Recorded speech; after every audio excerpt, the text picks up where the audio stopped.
तो देश में आज से शुरू होगा किशोरों के लिए वैक्सीनेशन। 15 से 18 साल की उम्र के किशोरों के लिए आज वैक्सीन लगाई जाएगी। मध्य प्रदेश के सभी स्कूलों में टीकाकरण अभियान चलेगा। मध्य प्रदेश में भी पूरा प्रशासन तैयार हो चुका है। 15 लाख बच्चों को वैक्सीन लगाने का टारगेट रखा गया है।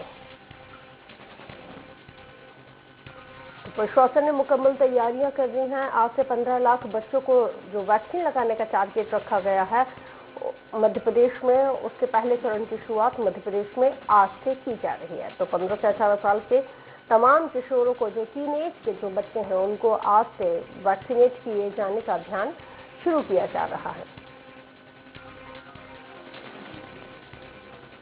ज्यादा जानकारी के साथ इस वक्त हमारे साथ लाइव जुड़ गए हैं दुर्गेश गुप्ता, जिनसे और ज्यादा जानकारी लेते हैं कि आखिर जो लक्ष्य निर्धारित किया गया है उसको कैसे अचीव किया जाएगा, कितने माकूल इंतजाम हैं।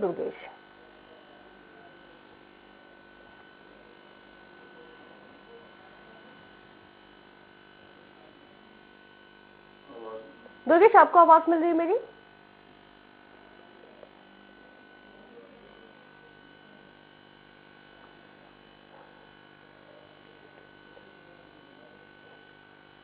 दुर्गेश, 15 से 18 साल के बच्चों को वैक्सीन लगाने का जो लक्ष्य है उसकी शुरुआत आज से हो रही है। मध्य प्रदेश में 15 लाख किशोरों को वैक्सीन लगाने का टारगेट है। कितनी तैयारी, कितना मुस्तैद जिला प्रशासन?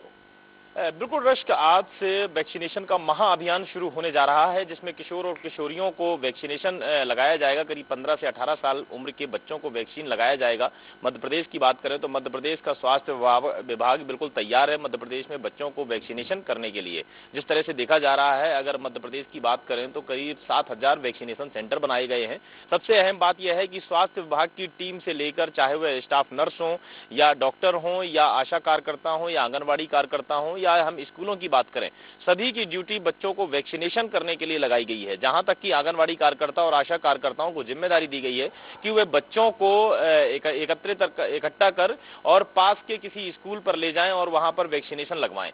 और सबसे बड़ी बात आपको बताना चाहूंगा रश्क की higher secondary school, high school, बच्चों के जो स्कूल है वहां पर भी स्वास्थ्य विभाग की टीम मौजूद है, मुस्तैद है वैक्सीनेशन करने के लिए। वैक्सीनेशन सेंटर बनाए गए हैं और वह टीम वैक्सीनेशन कर रही है बच्चों को। राजधानी भोपाल की अगर हम बात करें तो राजधानी भोपाल में 250 ऐसे हायर सेकेंडरी स्कूल हैं जहां पर वैक्सीनेशन सेंटर बनाए गए हैं। मगर सबसे ड्रॉबैक की अगर बात करें तो जिस तरीके से देखा जा रहा है कि बच्चों में थोड़ा सा ऑनलाइन रजिस्ट्रेशन में रुझान कम देखने को मिल रहा है। कहीं ना कहीं इससे उम्मीद बताई जा रही है कि बच्चे ऑफलाइन तरीके से भी जाकर वैक्सीनेशन लगाएंगे। अभी तक मध्य प्रदेश की बात करें तो मध्य प्रदेश में कुल 20,000 रजिस्ट्रेशन होकर स्लॉट बुक हुए हैं वैक्सीनेशन के।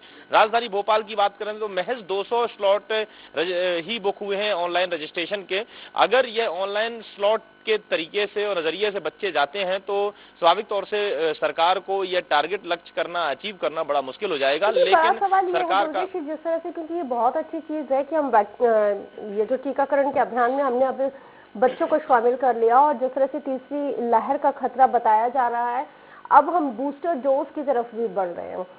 कितने चरणों में ये बच्चों को वैक्सीनेट किए जाने का अभियान जो है वो कितने चरणों में पूरा होगा? और वहीं अगर हम कोरोना के ताज़ा मामलों पर अगर हम नजर डालते हैं तो पिछले 24 घंटे में अगर हम बात करें तो 32,000 ज्यादा नए जो न्यू केसेस हैं वो सामने आए हैं। तो अब चिंता और ज्यादा बढ़ गई है।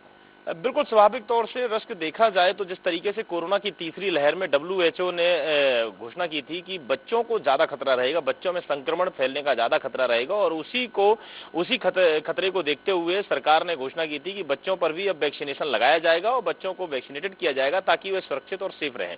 अगर हम बात करें बच्चों के कि कितने चरणों में वैक्सीनेशन लगाया जाएगा तो सबसे बड़ी बात यह है रश्क की आंकड़ा बहुत बड़ा है बच्चों का। और कहीं ना कहीं अगर पेरेंट्स की बात करें, पेरेंट्स के रुझानों की बात करें तो करीब 45% मध्य प्रदेश के पेरेंट्स ऐसे हैं जो कि वेट एंड वॉच की स्थिति में हैं। वह देखना चाहते हैं कि बच्चों को वैक्सीनेशन लगने के बाद में किसी प्रकार की कोई सिम्टम तो नहीं है या किसी प्रकार की कोई परेशानी तो नहीं आती है। उसके बाद जो अभिभावक हैं वो वाकई में वेट एंड वॉच की स्थिति में रहेंगे, क्योंकि लाजमी हो जाता है उनका चिंता व्यक्त करना। वहीं अगर हम छत्तीसगढ़ के स्वास्थ्य मंत्री की बात करते हैं, उनको वैक्सीन के दोनों डोज लगे हुए हैं और उसके बावजूद भी वो कोरोना पॉजिटिव हुए हैं।